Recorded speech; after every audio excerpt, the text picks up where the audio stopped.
दोस्त स्वागत है आप सभी का आपके अपने प्यारे YouTube channel Tiwari maths and Tiwari campus में। जैसा आज थंबनेल में आपको दिख ही रहा होगा कि आधुनिक भारत, जिसको हम लोग इंग्लिश में बोलते हैं मॉडर्न हिस्ट्री, और अगर बात किया जाए दरोगा के पॉइंट ऑफ व्यू से, तो दरोगा में यहां से या बिहार एसएससी में यहां से 5 सवाल से 10 सवाल बनता है मॉडर्न हिस्ट्री से। और उसमें भी मॉडर्न हिस्ट्री में सबसे महत्वपूर्ण टॉपिक है उग्रवादी चरण। उग्रवादी चरण, गरमपंथी दल के लोग इसमें रहते हैं। ज्यादातर लोग गरम दिमाग के, गरम माइंड के रहते हैं, जिसको हम लोग उग्रवादी चरण बोलते हैं। क्या बोलते हैं बाबू? उग्रवादी चरण। उग्रवादी चरण का कालकाल कब से कब तक रहता है? अगर आपसे कोई पूछ दे कि बाबू बताइए उग्रवादी चरण का कार्यकाल कब से कब रहता है, तो आगे एक एक स्लाइड को लेते चलते हैं और समझाते चलते हैं। सबसे पहले अगर बात किया जाए कि भारतीय राष्ट्रीय आंदोलन को हम लोग 3 भाग में बांटकर पढ़ेंगे। भारतीय राष्ट्रीय आंदोलन को हम लोग बाबू कितने भाग में बांटकर पढ़ेंगे? तो आपने सही जवाब दिया कि सर 3 भाग में बांटकर पढ़ेंगे। एकदम सही जवाब है आपका कि भारतीय राष्ट्रीय आंदोलन को हम लोग 3 भागों में बांटकर पढ़ेंगे। पहला नंबर भाग उदारवादी चरण, जिसको हम लोग नरमपंथी विचारधारा बोलते हैं। क्या बोलते हैं बाबू? उदारवादी चरण को हम लोग बाबू प्यार से नरमपंथी विचारधारा बोलते हैं। और नरमपंथी विचारधारा कब से कब शासनकाल को माना जाता है? तो 1885 जब कांग्रेस का स्थापना होता है तब से लेकर और 1905 बंगाल विभाजन तक को ही 1885 कांग्रेस की स्थापना 1885 से लेकर 1905 यानी बंगाल विभाजन तक को हम लोग बोलते हैं उदारवादी चरण। क्या बोलते हैं बाबू? उदारवादी चरण बोलते हैं, जिसको हम लोग नरमपंथी विचारधारा बोलते हैं, नरमपंथी विचारधारा। और दूसरा नंबर 1905 से लेकर 1919 ईस्वी तक, 1905 से लेकर 1919 ईस्वी तक हम लोग उसको बोलते हैं उग्रवादी चरण। क्या बोलते हैं बाबू? उग्रवादी चरण बोलते हैं। उग्रवादी नाम से ही आपको काम का पता चल रहा होगा। उग्रवादी लोग नहीं बोलते हैं क्या आप उग्रवादी हैं? तो उग्रवादी चरण बोलते हैं, जिसको हम लोग बोलते हैं गरमपंथी विचारधारा। गरमपंथी माइंड से सब लोग इसमें गरम मिलेंगे। 1905 से लेकर 1919 तक सारे लोग क्या मिलेंगे? बहुत ज्यादा गरम माइंडेड व्यक्ति मिलेंगे। 1905 से लेकर 1919 ईस्वी तक को क्या बोलते हैं? उग्रवादी चरण, जिसको हम लोग गरमपंथी विचारधारा भी बोलते हैं। और उसके बाद हम लोग का स्टार्ट होता है 1919 से लेकर 1947 तक। 1919 से लेकर 1947 तक को हम लोग बोलते हैं गांधीवादी चरण। गांधीवादी चरण। तो हम लोग क्या पढ़ने वाले हैं बाबू? तो हम लोग पढ़ने वाले हैं उग्रवादी चरण। क्या पढ़ने वाले हैं बाबू? उग्रवादी चरण। और उग्रवादी चरण का शासनकाल 1905 से लेकर 1919 ईस्वी तक होता है। अब देखिए फैक्ट स्टार्ट। पहला नंबर फैक्ट लिखा हुआ है कि उग्रवादी चरण, जिसको ही अबलिक का मतलब होता है उसका दूसरा नाम, उग्रवादी चरण का ही दूसरा नाम गरमपंथी होता है। क्या बोल होता है बाबू? गरमपंथी। और लिखा हुआ है गरमपंथी विचारधारा क्यों कहा गया? उग्रवादी चरण को गरमपंथी विचारधारा क्यों कहा गया? पहला नंबर आपका सवाल बनता है कि उग्रवादी चरण गरमपंथी विचारधारा क्यों कहा गया? तो यहां से पढ़िए बहुत बढ़िया से बेहतरीन अंदाज में। उग्रवादी नेताओं को उदारवादी नेताओं की तरह शांतिपूर्ण तरीकों, जैसे शांतिपूर्ण तरीका जैसे क्या होता है? प्रार्थना याचिका में विश्वास नहीं था। उनका कहना था कि हम अपनी मांगों को शांतिपूर्ण तरीके से रखेंगे, पर अगर सरकार नहीं मानेगी तो हम सक्रिय आंदोलन भी करेंगे। गरमपंथी विचारधारा के लोग का मानना था कि सबसे पहले हम लोग शांतिपूर्ण तरीका से प्रार्थना करेंगे, याचिका करेंगे किसी के सामने। अगर सरकार, अंग्रेजी सरकार अगर मेरी बात को नहीं मानेगी तो हम इतना भी शांतिपूर्ण आंदोलन नहीं करने वाले हैं। थोड़ा सा हम लोग क्या होंगे? तो गरम माइंडेड होंगे। गरमपंथी नामे है गरमपंथी, मतलब जान ही रहे हैं, इधर उधर करेंगे। फिर दूसरा नंबर पॉइंट है बाबू कि इनके विरोध जताने के तरीके थे, जैसे क्या? इनका विरोध जताने का तरीका क्या था? तो एक जुलूस था, जुलूस, हड़ताल कर देना, बहिष्कार कर देना, बहिष्कार कर देना, बहिष्कार, विरोध प्रदर्शन पर, ये हिंसा पर विश्वास नहीं करते थे। उग्रवादी चरण के लोग भी हिंसा पर विश्वास नहीं करते थे, लेकिन इनका काम था जब सरकार नहीं मानेगी, मेरी बात को नहीं सुनेंगे, ब्रिटिश सरकार नहीं मेरी बात को सुनेगी, तो हम लोग जुलूस निकालेंगे, हम लोग हड़ताल पर बैठेंगे, हम लोग बहिष्कार करेंगे। उग्रवाद, तीसरा नंबर पॉइंट है बाबू, उग्रवादी नेता अधिक शीघ्र परिणाम चाहते थे। उग्रवादी नेता जो थे शीघ्र मतलब तुरंत ही रिजल्ट लेना चाहते थे कि आप यस या नो में जवाब दीजिए। अगर आपको करना है काम को तो तुरंत यस बोलिए कि हम काम कर देंगे और तुरंत करके दिखाइए। मतलब उग्रवादी विचारधारा के लोग तुरंत रिजल्ट, तुरंत जस्ट रिजल्ट चाहते थे, अभी तुरंत हमको रिजल्ट चाहिए। अगला पॉइंट है उग्रवादी चरण का गठन कब हुआ, कैसे हुआ, इसको देखेंगे।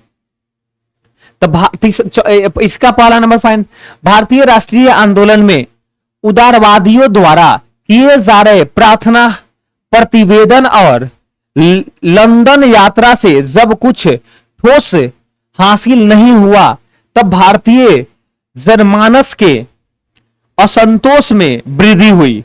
भारतीय जनमानस के बढ़ते इस असंतोष ने गर्मपंथी विचारधारा को जन्म दे दिया। फिर नेक्स्ट पॉइंट है 19वीं सदी के अंत में उदारवादी राजनीति के आलोचना होने लगी थी। इसी के साथ राजनीति में उग्रवादी चरण का उद्भव हुआ। उद्भव मतलब स्टार्टअप हुआ। उग्र नेताओं का मानना था कि कांग्रेस की आवेदन निवेदन की नीति से कुछ भी हासिल नहीं होने वाला। नरमपंथियों की विधि को रूप में जाना जाता है, जैसे पेटिशन, प्रोटेस्ट, इसी का हिंदी होता है प्रार्थना, याचिका, विरोध। फिर बोला है उग्रवादी चरण के उदय क्या कारण, उग्रवादी चरण का उदय कैसे हुआ, क्यों हुआ, इसका रीजन क्या था, इसको जानने का कोशिश करते हैं। जैसे राजनीतिक कारण इसका क्या था, उग्रवादी चरण का उदय होने का राजनीतिक कारण क्या था, आर्थिक कारण क्या था। फिर उसके बाद हम लोग देखेंगे कि उग्रवादी चरण का उदय होने का सामाजिक कारण क्या था, समाज पर क्या प्रभाव पड़ा। सबसे पहले उग्रवादी चरण का राजनीतिक कारण को देख लेते हैं, फिर हम लोग आर्थिक कारण को भी देख लेंगे, फिर उसके बाद सामाजिक कारण को भी देखेंगे। तो पहला नंबर राजनीतिक कारण था। पहला दो पॉइंट है राजनीतिक कारण में, याद हमको रखेंगे, हमेशा पेपर में सवाल यहां से बनता है। पहला नंबर कारण है अंग्रेजी सरकार द्वारा कांग्रेस की मांग की उपेक्षा करना। दूसरा नंबर अंग्रेजी सरकार की भारतीयों के प्रति शोषणकारी नीतियां। और इसका आर्थिक कारण क्या था, तो ब्रिटिश सरकार का भारतीय वस्तु पर अत्यधिक कर लगाना। बहुत ज्यादा ब्रिटिश लोग क्या कर लेते थे, इंडियन जो भी चीज होता था उस पर टैक्स ज्यादा से ज्यादा मात्रा में डाल देते थे, कर देते थे। दूसरा नंबर पक्षपात पूर्ण नीतियां थी, महामारी व अकाल का प्रकोप था। और सामाजिक तीसरा नंबर कारण को देखते हैं, भारतीयों के साथ अभद्र व्यवहार करना था उन लोगों का। दूसरा नंबर अंग्रेजी सरकार का भारतीयों के प्रति भेदभावपूर्ण कानून। और तीसरा नंबर था पश्चिमी सभ्यता को भारतीय पर थोपना था। तो मैंने उग्रवादी चरण के राजनीतिक दो पहलू को देखा मैंने, फिर उसके बाद नेक्स्ट आर्थिक कारण में तीन पहलू को मैंने देखा, और तीसरा नंबर पॉइंट था सामाजिक कारण का भी मैंने तीन पहलू को देखा। नेक्स्ट है उग्रवादी चरण 1905 से जो 1919 ईस्वी तक चला था, उसमें गरम दल के नेता कौन कौन थे, ठीक है ना। तो गरम दल के नेता उग्रवादी चरण 1905 से लेकर 1919 ईस्वी तक जो भी आंदोलन होता है, उग्रवादी चरण जिसको माना जाता है, उसमें गरम दल के नेता, गरम माइंडेड व्यक्ति कौन कौन था, उसको हम लोग देखने का प्रयास करते हैं। तो उसमें चार गरम दल के नेता थे। पहला नंबर था जिनका नाम था बाल गंगाधर तिलक। दूसरा नंबर नेता का नाम था लाला लाजपत राय। और तीसरा नंबर नेता का नाम था बिपिन चंद्र पाल। बिपिन चंद्रपाल। गरम दल के नेता आपको माइंड में याद रखना है, तीन लोग हुए हैं, मतलब तीन लोग को स्पेशल, इन तीनों को सम्मिलित रूप से लाल बाल पाल कहा जाता है। सबसे पहला क्वेश्चन कोई आपसे पूछ देता है, गांव में भी पूछ देता है, आप जब तैयारी कर रहे होते हैं तो कोई भी आपसे छोटा एक सवाल पूछता है, और सवाल क्या होता है तो लोग पूछता है आपसे कि लाल बाल पाल क्या आप समझते हैं, तो आप कहेंगे यस सर मैं समझता हूं। तो लाल बाल पाल मीन्स क्या होता है, तो लाल बाल पाल तीन आदमी का ग्रुप को ही हम लोग लाल बाल पाल कहते हैं। कौन कौन बाबू, तो पहला नंबर बाल गंगाधर तिलक, लाला लाजपत राय और बिपिन चंद्र पाल। लाला लाजपत राय तथा बाल गंगाधर, लाल से लाला लाजपत राय, लाल से लाला लाजपत राय, लाल से हो जाएगा बाबू लाला लाजपत राय, और उसके बाद लाल से हो जाएगा क्या बाबू, लाला लाजपत राय, और पाल से हो जाएगा बाल गंगाधर तिलक, नहीं पाल से हो जाएगा बिपिन चंद्र पाल, और बाल से क्या हो जाएगा बाल गंगाधर तिलक, बाल से क्या हो जाएगा बाबू बाल गंगाधर तिलक। तो लाल बाल पाल को मैंने समझ लिया, लाल से लाला लाजपत राय, बाल से बाल गंगाधर तिलक, और पाल से बिपिन चंद्र पाल। देखिए बिपिन चंद्र पाल के नाम में पाल एक वर्ड आ रहा है, इसका मतलब पाल का वर्ड है बिपिन चंद्र पाल। लाल का मतलब लाला लाजपत राय में लाल एक वर्ड आ रहा है, इसका मतलब हुआ लाल से लाला लाजपत राय। और तीसरा नंबर बाल से क्या हुआ, तो बाल गंगाधर तिलक में एक वर्ड आ रहा है बाल, जिसका मतलब होता है बाल गंगाधर तिलक। और एक गरम दिमाग के एक और व्यक्ति थे चौथा नंबर, जिनका नाम था अरविंद घोष। क्या था बाबू, अरविंद घोष। इसका मतलब गरम दल के नेता चार प्रमुख नेता थे। पहला नंबर याद रखना है बाल गंगाधर तिलक थे, दूसरा नंबर लाला लाजपत राय थे, और तीसरा नंबर बिपिन चंद्र पाल थे, और चौथा नंबर अरविंद घोष थे। मुख्यतः उग्रवादी नेता में चार ही माना जाता है जो प्रमुख नेता थे, बाल गंगाधर तिलक, लाला लाजपत राय, और तीसरा बिपिन चंद्रपाल, और चौथा अरविंद घोष। अब एक एक पहलू को हम समझते हैं, एक एक करके हम पढ़ते हैं। तो सबसे पहला उग्रवादी चरण के नेता का पहला नंबर नाम होता है बाल गंगाधर तिलक को देखते हैं। बाल गंगाधर तिलक को सबसे पहले समझते हैं कि बाल गंगाधर तिलक रियल में उनका जन्म कब हुआ था, उनका नाम क्या था, उनका जन्म कहां पे हुआ था, वो किस माइंड के व्यक्ति थे, उन्होंने कौन कौन सी पत्रिकाएं लिखी है, ठीक है ना, और उनकी मृत्यु कब होती है, इस सारी चीजों को मैं देखने का प्रयास करता हूं। पहला नंबर है बाल गंगाधर तिलक। कौन है बाबू, बाल गंगाधर तिलक। और बाल गंगाधर तिलक को अगर देखा जाए तो बाल गंगाधर तिलक को हम लोग लिखा हुआ है बाल गंगाधर तिलक का जन्म, बाबू बाल गंगाधर तिलक का जन्म 23 जुलाई 1856 ईस्वी को, बाल गंगाधर तिलक का जन्म 23 जुलाई 1856 ईस्वी को, 1856 ईस्वी को रत्नागिरी महाराष्ट्र में होता है, रत्नागिरी महाराष्ट्र में हुआ था। बाल गंगाधर, सबसे पहला नंबर क्वेश्चन आपसे बना, क्वेश्चन पूछा जा सकता है कि बाल गंगाधर तिलक का जन्म कब हुआ था बाबू, तो 23 जुलाई 1856 ईस्वी को। बाल गंगाधर तिलक का जन्म 23 जुलाई 1856 ईस्वी को महाराष्ट्र के रत्नागिरी जगह एक पड़ता है, रत्नागिरी एक जगह महाराष्ट्र में पड़ता है, वहीं रत्नागिरी यानी कि महाराष्ट्र में होता है 23 जुलाई 1856 ईस्वी को। उनका उपनाम क्या था बाबू, बाल लोकमान्य भी, बहुत बाल गंगाधर तिलक को लोकमान्य से भी नाम से भी जाना जाता है। पूछेगा लोकमान्य किनका नाम है, तो बाल गंगाधर तिलक को। और बाल कोई कोई लोग बोलता है बाल भी उनको कहकर कोई कोई लोग पुकारता था, अर्थात बाल गंगाधर तिलक का दो उपनाम है, एक का नाम है लोकमान्य जिनको बुलाया जाता था, और दूसरा है बाल। इन्होंने का मतलब बाल गंगाधर तिलक ने 2 समाचार पत्रों का, जिसका पहला नंबर मराठी में केसरी, मराठी भाषा में केसरी को इन्होंने लिखा, और अंग्रेजी में मराठा का शुभारंभ किया। बाल गंगाधर तिलक ने प्रमुख 2 समाचार पत्र को उन्होंने प्रकाशित किया, जिसका केसरी एक नाम है, एक का नाम है बाबू क्या, केसरी। और केसरी का केसरी किस भाषा में छपा था, तो केसरी जो समाचार पत्र था वो मराठी भाषा में लिखा गया था। और एक और नाम था मराठा, एक समाचार पत्र का नाम था मराठा, जो कि अंग्रेजी भाषा में लिखा गया था। बाल गंगाधर तिलक का दो समाचार पत्र जो कि महत्वपूर्ण है एग्जाम के पॉइंट ऑफ व्यू से, दरोगा के पॉइंट ऑफ व्यू से, बिहार एसएससी के पॉइंट ऑफ व्यू से, रेलवे के पॉइंट ऑफ व्यू से और बिहार पुलिस के पॉइंट ऑफ व्यू से पूछेगा कि बाल गंगाधर तिलक का दो समाचार, प्रमुख समाचार पत्र का नाम बताइए। तो एक का नाम है केसरी और दूसरा का नाम है मराठा। केसरी का कौन भाषा में केसरी लिखा गया था, तो मराठी भाषा में लिखा गया था, जबकि वही मराठा एक समाचार पत्र था जो कि अंग्रेजी भाषा में लिखा हुआ था। इन्होंने का मतलब बाल गंगाधर तिलक 1893 ईस्वी में, बाल गंगाधर तिलक ने 1893 ईस्वी में गणपति महोत्सव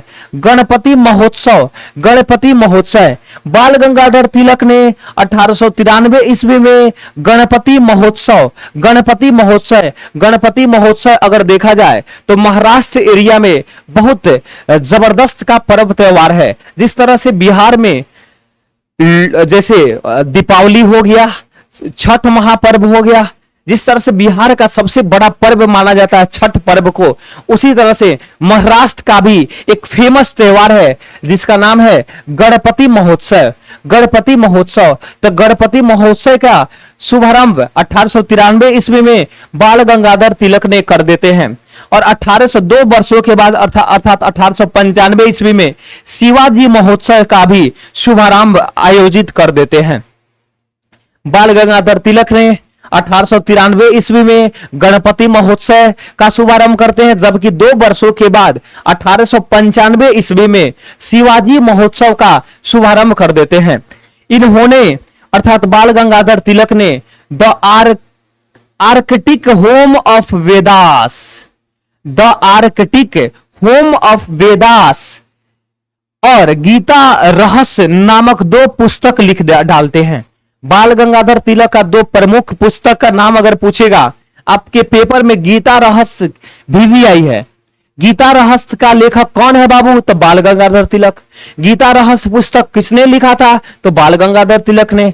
और the Arctic home of Vedas के लेखक कौन है बाबू, तो बाल गंगाधर तिलक।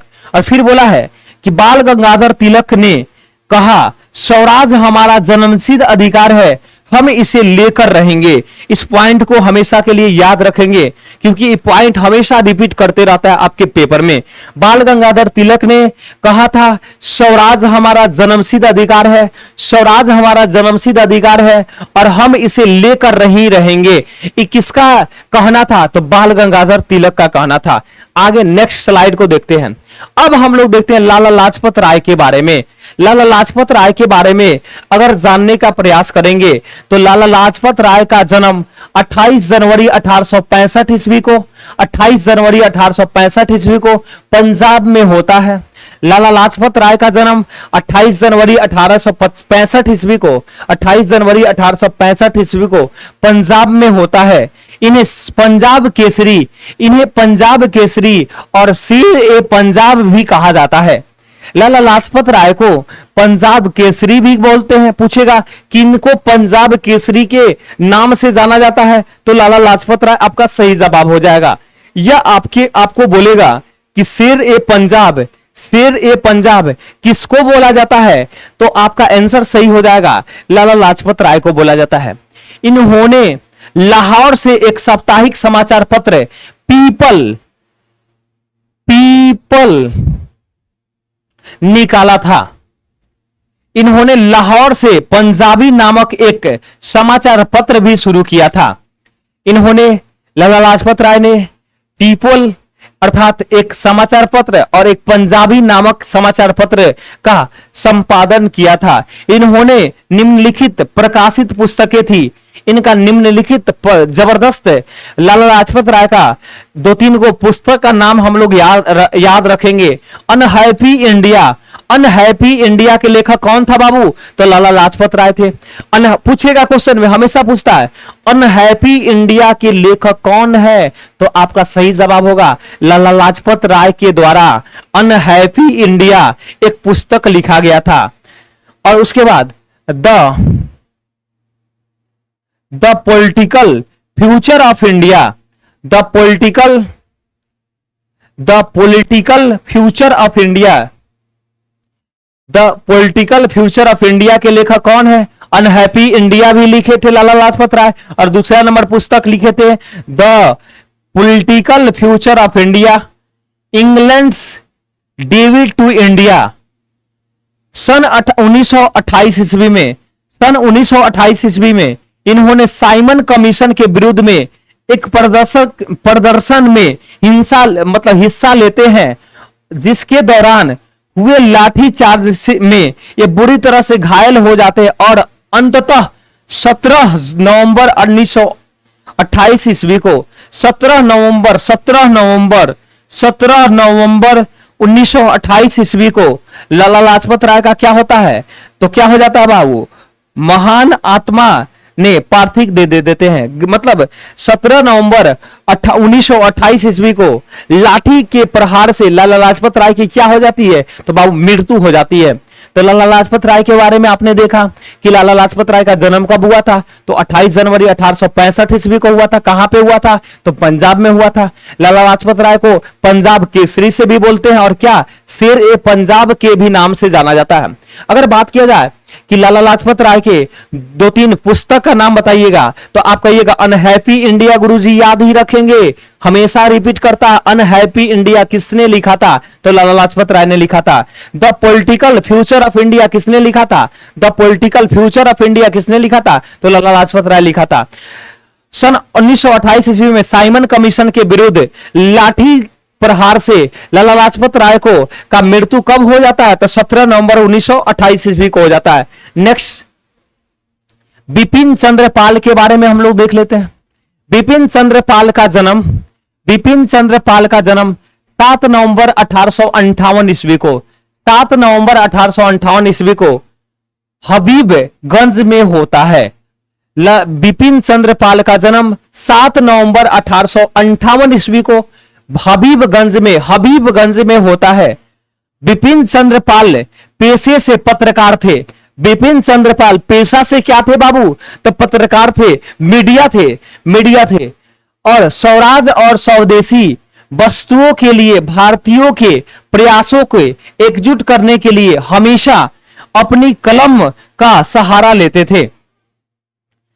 बिपिन चंद्रपाल अगर पेशे से अगर बात किया जाए तो क्या थे? तो बाबू पत्रकार थे। बिपिन चंद्रपाल का जन्म 7 नवंबर 1858 ईस्वी को हबीबगंज में होता है और वो क्या रहते हैं? तब पत्रकार रहते हैं। बिपिन चंद्रपाल ने न्यू इंडिया साप्ताहिक, न्यू इंडिया के लेखक कौन है बाबू? तो बिपिन चंद्रपाल। पूछेगा क्वेश्चन में न्यू इंडिया के लेखक कौन है? तो बिपिन चंद्रपाल है। शुरू किया एनी बेसेंट ने न्यू इंडिया दैनिक शुरू किया। अगर देखिए न्यू इंडिया से 2 क्वेश्चन हमेशा रिपीट करते रहता है पेपर में, क्या क्या? तो न्यू इंडिया साप्ताहिक किसने लिखा था? न्यू इंडिया साप्ताहिक किसने लिखा था? तो बिपिन चंद्रपाल मारेंगे आप। लेकिन अगर पूछेगा न्यू इंडिया दैनिक किसने लिखा था? तो न्यू इंडिया दैनिक एनी बेसेंट ने लिखा था। न्यू इंडिया दैनिक एनी बेसेंट के द्वारा पुस्तक लिखा गया था, जबकि न्यू इंडिया साप्ताहिक बिपिन चंद्रपाल के द्वारा लिखा गया था।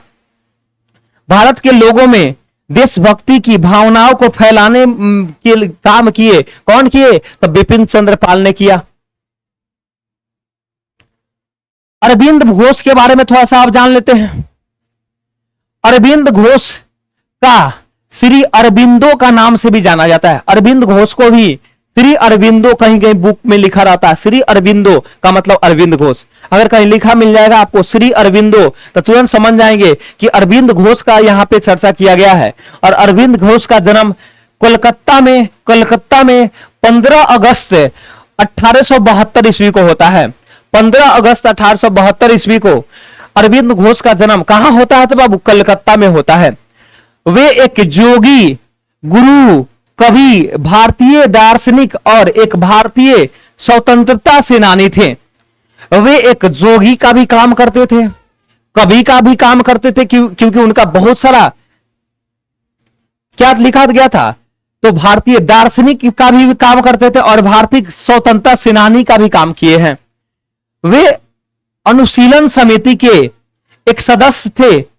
वे का मतलब अरविंद घोष अनुशीलन समिति के सदस्य हुआ करते थे, जो ब्रिटिश शासन को समाप्त करने के लिए क्रांतिकारी हिंसा को समर्थन करते थे। अरविंद घोष को गिरफ्तार कर लिया गया और 1908 ईस्वी में अलीपुर बम कांड में उन पर मुकदमा चलाया गया। अरविंद घोष को गिरफ्तार कर लिया जाता है और 1908 ईस्वी में अरविंद घोष को गिरफ्तार कर दिया जाता है और 1908 ईस्वी में अलीपुर बम कांड में उन पर मुकदमा चलाया जाता है और मुकदमा चलाने के बाद अंततः उन्हें मुक्त कर दिया गया, जिनके बाद उन्होंने सक्रिय राजनीति से संन्यास ले लिया और आध्यात्मिक पथ को चुनने के लिए पांडिचेरी चले गए। अरविंद घोष ने मुकदमा चलाने के बाद उनको जब जेल से उनको निकाला गया, उसके बाद वो सक्रिय राजनीति से संन्यास ले लेते हैं और चुपचाप पांडिचेरी चले जाते हैं। उन्होंने 1926 ईस्वी में पांडिचेरी में अरबिंदो आश्रम का स्थापना कर डालते हैं। पूछेगा क्वेश्चन, अरबिंदो आश्रम का स्थापना किसने किया था? तो अरबिंदो आश्रम का स्थापना अरविंद घोष के द्वारा कब किया गया था? तो 1926 ईस्वी का डेट आपको याद रखना है बाबू। अरविंदो आश्रम का स्थापना 1926 ईस्वी में अरविंद घोष के द्वारा किया जाता है। उन्होंने कुछ साहित्यिक कार्य निम्न है, उनका कुछ साहित्यिक काम है। द लाइफ डिवाइन के लेखक कौन है बाबू? द लाइफ डिवाइन के लेखक अरविंद घोष थे। द थियोसिस ऑफ योग या सावित्री के लेखक कौन है? तो Arvind Ghosh. The life divine आपको याद रखना है बाबू, पेपर के पॉइंट ऑफ व्यू से इंपॉर्टेंट है यही पॉइंट। अब बंगाल विभाजन कब होता है बाबू? तो बंगाल विभाजन 1905 को देखते हैं। बंगाल विभाजन 1905 को देखते हैं। तो 1905 ईस्वी में बंगाल का विभाजन लॉर्ड कर्जन के द्वारा किया जाता है। 1905 ईस्वी में बाबू बंगाल का विभाजन लॉर्ड कर्जन के द्वारा, उस समय भारत का वायसराय कौन हुआ करता था? तो लॉर्ड कर्जन हुआ करता था और लॉर्ड कर्जन के द्वारा बंगाल का विभाजन किया जाता है। कब किया जाता है बाबू? तो 1905 ईस्वी में किया जाता है। ब्रिटिश सरकार का कहना था कि बंगाल सूबा बहुत बड़ा है, बंगाल का एरिया बहुत बड़ा है। ब्रिटिश गवर्नमेंट का ही कहना था कि बंगाल का एरिया बहुत बड़ा है, इस कारण प्रशासनिक सुविधा के लिए विभाजन आवश्यक है। मतलब प्रशासन को चलाने में असुविधा हो रहा है, एरिया बंगाल का बहुत बड़ा है। उस समय बिहार, उड़ीसा और बंगाल सारा सब क्या था? सेम था। तो इसलिए बहुत बड़ा एरिया हुआ करता था और ब्रिटिशों का मानना था कि वो बहुत बड़ा एरिया है, वहां पे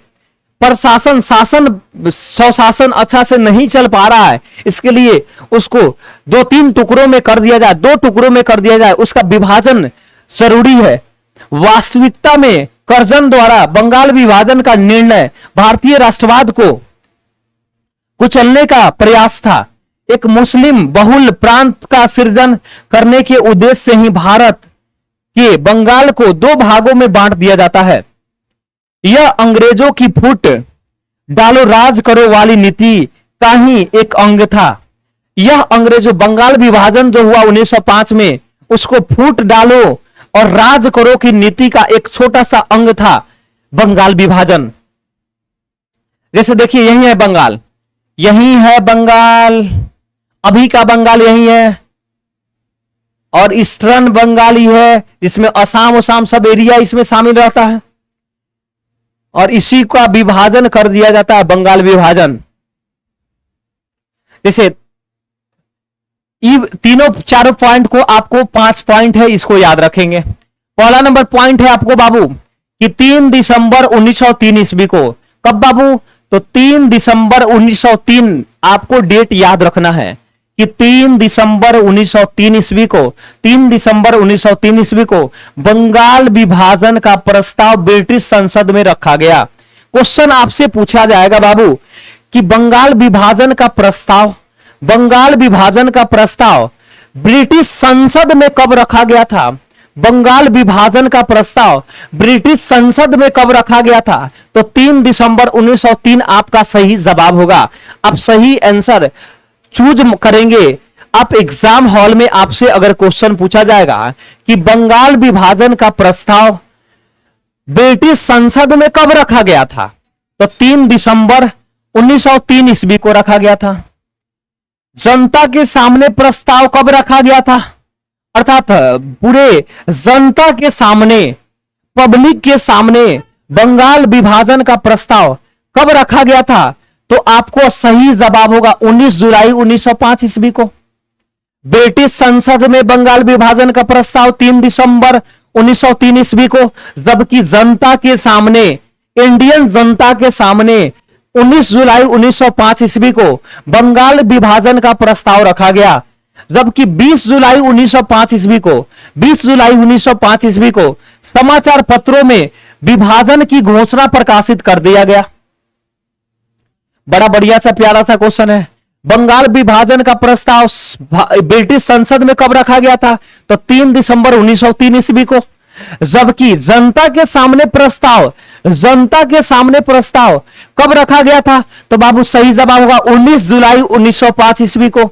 और एक दिन के बाद अर्थात 20 जुलाई 1905 ईस्वी को 20 जुलाई 1905 ईस्वी को समाचार पत्र में विभाजन की घोषणा प्रकाशित कर दिया गया। पूछेगा बंगाल विभाजन का घोषणा कब किया गया था? तो 20 जुलाई 1905 ईस्वी को। जबकि जनता के सामने बंगाल विभाजन का प्रस्ताव कब रखा गया था? तो 19 जुलाई 1905 ईस्वी को। जबकि ब्रिटिश संसद में बंगाल विभाजन का प्रस्ताव कब रखा गया था? तो 3 दिसंबर 1903 ईस्वी को। और 7 अगस्त 1905 ईस्वी को 7 अगस्त 1905 ईस्वी को इसका विरोध प्रारंभ हो गया था। 7 अगस्त 1905 ईस्वी को भारत के हर जगह से बंगाल विभाजन का विरोध स्टार्ट हो गया था बाबू, पूरी तरह से स्टार्ट हो गया था। और 16 अक्टूबर 1905 ईस्वी को 16 अक्टूबर 1905 ईस्वी को बंगाल का विभाजन हो गया था। 16 अक्टूबर 1905 ईस्वी को 16 अक्टूबर 1905 ईस्वी को बंगाल का विभाजन हो जाता है, बंगाल का विभाजन हो जाता था। तो यहां से मैंने 5 क्वेश्चन क्लियर किया कि ब्रिटिश संसद में बंगाल विभाजन का प्रस्ताव कब रखा गया था? तो 3 दिसंबर 1903 ईस्वी को। जनता के सामने बंगाल विभाजन का प्रस्ताव कब रखा गया था? तो इसका सही जवाब हो जाएगा 19 जुलाई 1905 ईस्वी को। जबकि समाचार पत्र में घोषणा कब जारी हो गया बंगाल विभाजन का? तो 20 जुलाई 1905 ईस्वी का। और भारत में हर जगह से विरोध होना कब स्टार्ट हुआ? तो 7 अगस्त 1905 ईस्वी को। जबकि 16 अक्टूबर 1905 ईस्वी को बंगाल विभाजन कर दिया गया था। 16 अक्टूबर 19 बंगाल विभाजन कब हुआ पूर्णतः? तो 16 अक्टूबर 1905 ईस्वी को। आपको ई डाटा को याद रखना है बाबू, यही है। बंगाल विभाजन 1905 में होता है। बंगाल को 2 भागों में बांट दिया जाता है। पहला भाग पश्चिम बंगाल होता है और दूसरा नंबर भाग पूर्वी बंगाल होता है। पश्चिम बंगाल में क्या क्या कौन कौन एरिया है? तो बंगाल, बिहार, उड़ीसा था। अभी पश्चिम बंगाल में कौन? तो पश्चिम 2 बराबर भाग में बांटा गया था बंगाल को। एक पश्चिम बंगाल हो गया, इधर पश्चिम बंगाल, इधर पूर्वी बंगाल। पश्चिम बंगाल में बंगाल, बिहार, उड़ीसा का क्षेत्र था, जबकि पूर्वी बंगाल में पूर्वी बंगाल और असम का क्षेत्र था। बंगाल को 2 बराबर भागों में बांटा गया था। पश्चिम बंगाल, पूर्वी बंगाल। पश्चिमी बंगाल का एरिया कौन कौन हुआ करता था? तो बंगाल, बिहार, उड़ीसा का क्षेत्र था। जबकि पूर्वी बंगाल में पूर्वी बंगाल प्लस असम का क्षेत्र था। अभी अगर देखा जाए तो पश्चिमी बंगाल में सबसे ज्यादा हिंदू जनसंख्या था। पश्चिमी बंगाल में सबसे ज्यादा हिंदू का जनसंख्या था, जबकि पूर्वी बंगाल में सबसे ज्यादा मुस्लिम लोग था। मुस्लिम जनसंख्या बहुक्षेत्र था पूर्वी बंगाल, जबकि हिंदू जनसंख्या बहुक्षेत्र था कौन? पश्चिमी बंगाल। उसके बाद 16 अक्टूबर 1905 ईस्वी से विभाजन लागू हो गया और विभाजन के फलस्वरूप बंगाल एवं संपूर्ण देश में रोष एवं विरोध की लहर फैल गई। 16 अक्टूबर 1905 ईस्वी को जब बंगाल विभाजन लागू होता है तो उसके बाद पूरे माहौल ही जबरदस्त हो जाता है इंडिया का, और सभी जगह से सभी लोग बंगाल विभाजन का क्या कर देते हैं, तो विरोध करना स्टार्ट कर देते हैं। और 16 अक्टूबर 1905 ईस्वी को शोक दिवस के रूप में मनाया गया। क्वेश्चन पूछेगा शोक दिवस कब मनाया गया था, शोक दिवस कब मनाया गया था, तो 16 अक्टूबर को शोक दिवस मनाया गया था। 16 अक्टूबर 1905 ईस्वी को, 16 अक्टूबर 1905 ईस्वी को शोक दिवस के रूप में मनाया गया। और रविंद्रनाथ टैगोर के आह्वान पर, मतलब रविंद्रनाथ टैगोर के आग्रह पर 16 अक्टूबर 1905 ईस्वी को, 16 अक्टूबर 1905 ईस्वी को रक्षाबंधन दिवस के रूप में मनाया गया। रविंद्रनाथ टैगोर के आग्रह पर 16 अक्टूबर 1905 ईस्वी को रक्षाबंधन दिवस के रूप में मनाया गया। और सभी लोग एक दूसरे के हाथों में 16 अक्टूबर 1905 ईस्वी को भारत के सभी लोग एक दूसरे को हाथ में राखी बांधा, और राखी इसलिए बांधा कि हम भारतीय एक है, एक है, एक है। बंगाल विभाजन के अवसर पर रविंद्रनाथ टैगोर ने अपना प्रसिद्ध गीत अमार सोनार बंगला, अमार सोनार बंगला, अमार सोनार बंगला के लेखक कौन है बाबू, तो रविंद्रनाथ टैगोर है। अमार सोनार बंगला का लेखक कौन है, रविंद्रनाथ टैगोर है। और यह गीत लिखा, बांग्लादेश का राष्ट्रगान यही है। अगर पूछेगा बांग्लादेश का राष्ट्रगान कौन है बाबू, तो अमार सोनार बंगाल, अमार सोनार बंगाला, अमार सोनार बंगला किसका राष्ट्रगीत है, तो बांग्लादेश का राष्ट्रगीत है। और किसके द्वारा अमार सोनार बंगला लिखा गया था, तो रविंद्रनाथ टैगोर के द्वारा लिखा गया था। बंगाल विभाजन का विरोध करने के लिए यह एक जन्म आंदोलन था। बाद में यह आंदोलन देश के अन्य हिस्सों में फैल गया। स्वदेशी आंदोलन को आधिकारिक तौर पर 7 अगस्त 1905 ईस्वी को, 7 अगस्त 1905 ईस्वी को कलकत्ता के टाउन हॉल में घोषणा किया गया था कि यह बंगाल राज्य में स्थित है। स्वदेशी के कार्यक्रम के साथ ही बहिष्कार आंदोलन भी चलाया गया। इन आंदोलन में देश में उत्पादित वस्तुओं का उपयोग करना और ब्रिटिश माल को जलाना शामिल था। हम लोग का बहिष्कार आंदोलन चलाया गया 7 अगस्त 1905 ईस्वी को, कलकत्ता के टाउन हॉल से बहिष्कार आंदोलन चलने लगा। उसमें ब्रिटिश वस्तुओं को जला देना था और स्वदेशी वस्तु मतलब अपना देश का वस्तु को क्या करना था, तो यूज करना था। अब देखिए स्वदेशी और बहिष्कार आंदोलन क्या था, तो स्वदेशी आंदोलन कार्यक्रम विदेशी वस्तु अंग्रेजी शिक्षा का बहिष्कार करना था। आर्थिक और राजनीतिक आत्मनिर्भरता का प्रयास करना था। स्वदेशी उद्योग को अपनाना था। परिणाम कारीगरों एवं कृषकों को रोजगार मिलना, जैसे कपड़ा, साबुन, माचिस, बैंक, चिकित्सा एवं रसायन पे काम करना था। अब नेक्स्ट है मुस्लिम लीग का स्थापना होता है। कब बाबू होता है, तो मुस्लिम लीग का स्थापना 1906 ईस्वी में होता है। मुस्लिम लीग की स्थापना कब हुआ था बाबू, आपसे क्वेश्चन पूछा जाएगा कि मुस्लिम लीग का स्थापना कब हुआ था, तो मुस्लिम लीग का स्थापना 1906 ईस्वी में होता है। बंगाल विभाजन की घोषणा के पश्चात मुसलमानों का एक शिष्टमंडल जिसमें 36 लोग शामिल थे, आगा खां के नेतृत्व में 1 अक्टूबर 1906 ईस्वी को शिमला में वायसराय लॉर्ड मिंटो से मिला। बंगाल विभाजन के घोषणा के पश्चात मुसलमानों का एक विशिष्ट मंडल जिसमें 36 लोग शामिल थे, आगा खां के नेतृत्व में 1 अक्टूबर 1906 ईस्वी को शिमला में वायसराय लॉर्ड मिंटो से आगा खां मिलते हैं। और इस मंडल में केंद्रीय, प्रांतीय और स्नांतीय निकायों में मुसलमान के लिए पृथक निर्वाचक मंडल का मांग हो रहा था। ढाका के नवाब सलीमुल्लाह के नेतृत्व में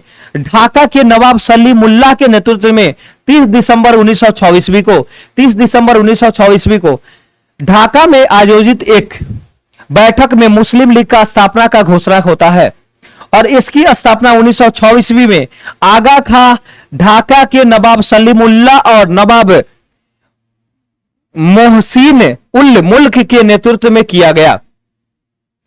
इसकी स्थापना, मुस्लिम लीग की स्थापना 1906 ईस्वी में आगा खां ढाका के नवाब सलीमुल्लाह और नवाब मोहसिन उल मुल्क के नेतृत्व में किया गया। मोहम्मद अली जिन्ना 1913 ईस्वी में मुस्लिम लीग में शामिल हुए। क्वेश्चन पूछेगा कि मोहम्मद अली जिन्ना मुस्लिम लीग में कब शामिल होते हैं?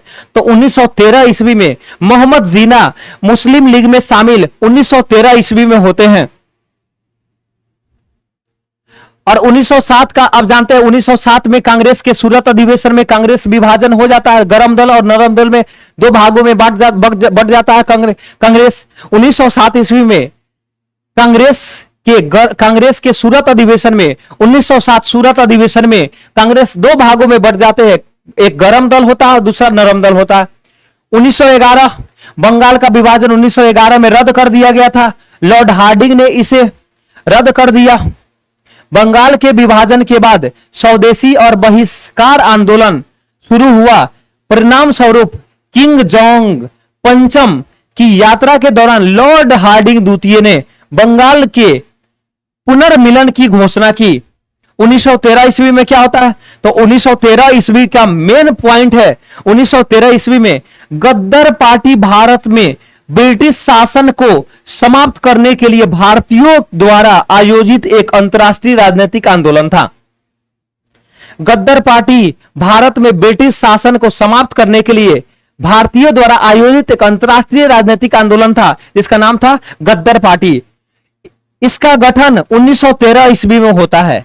किसका गठन बाबू? तो गद्दार पार्टी का स्थापना कब हुआ था? तो आपसे क्वेश्चन पूछा जाएगा आपके पेपर में कि गद्दार पार्टी का स्थापना कब हुआ था? तो गद्दार पार्टी का स्थापना यानी गद्दार पार्टी का गठन 1913 ईस्वी में 1913 ईस्वी में गद्दार पार्टी का गठन होता है और इसका मुख्यालय सैन फ्रांसिस्को में बनाया गया था।